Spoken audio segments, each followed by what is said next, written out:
जैसा कि आपने थंबनेल में देखा कि एआईबी एग्ज़ाम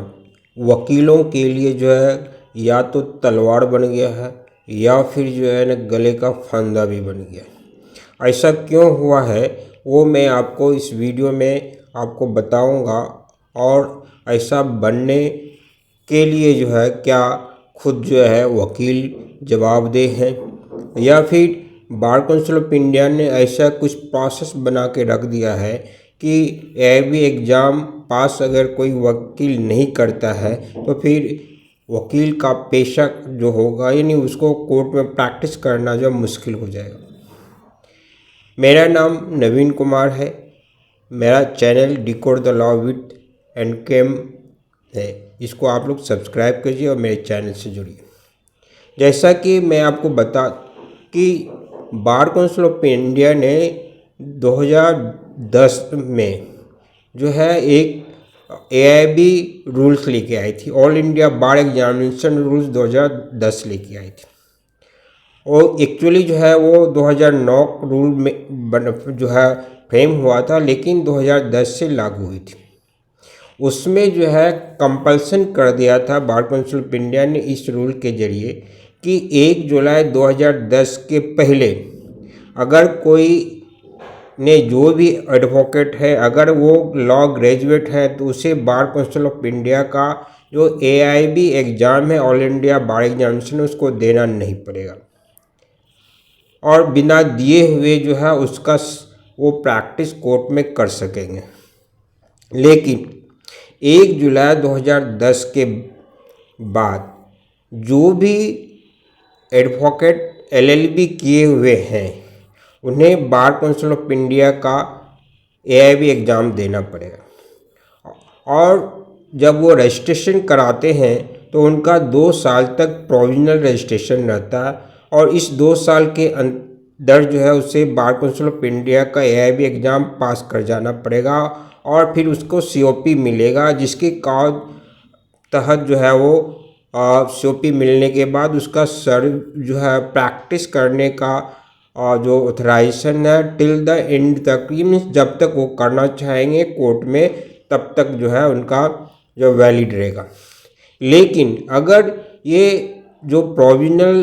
रजिस्ट्रेशन 2 साल का होता है उसके अंतर्गत अगर उसके अंदर एआईबी रूल्स के तहत जो बार काउंसिल ऑफ इंडिया ने बनाया है उसके तहत अगर आप 2 साल के अंदर पास नहीं करते हैं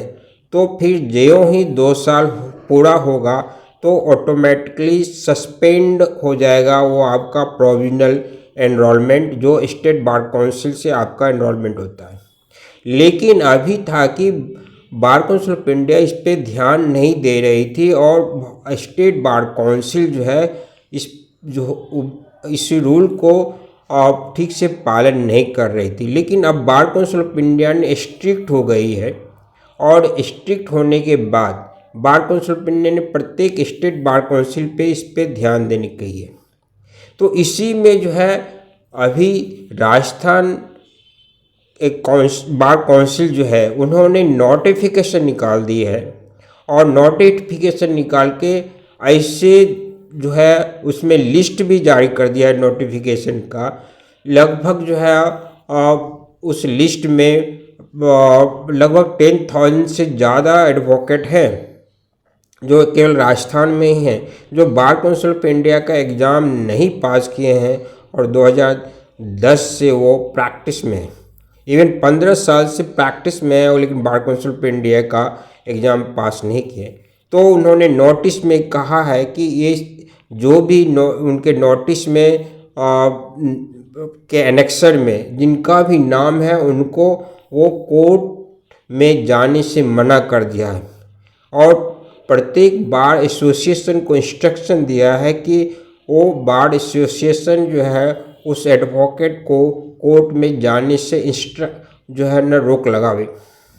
तो इस तरह से कहा जा सकता है या कह सकते हैं कि अब जो है एडवोकेट बिना एआईबी एग्ज़ाम पास किए हुए और अंडर 200 जो है 2 साल के अंदर जो प्रोविजनल रजिस्ट्रेशन होता है उसके अंदर पास नहीं करते हैं और नहीं करने की क्षमता रखते हैं तो फिर ये उन एडवोकेट के लिए जो नहीं कर पाएंगे एवी पास एग्ज़ाम, वो जो है प्रैक्टिस नहीं कर पाएंगे और फिर उनके लिए गले का फंदा एवी पास करना हो जाएगा, या फिर गले का पर जो न तलवार लटकता दिखेगा अगर वो पास नहीं करेंगे तो। इसका आपको जो है ऑलरेडी जो है राजस्थान स्टेट बार काउंसिल जो नोटिफिकेशन निकाली है वो आपको स्क्रीन पर ऑलरेडी दिख रहा होगा। तो इस वीडियो में इतना ही। Thank you.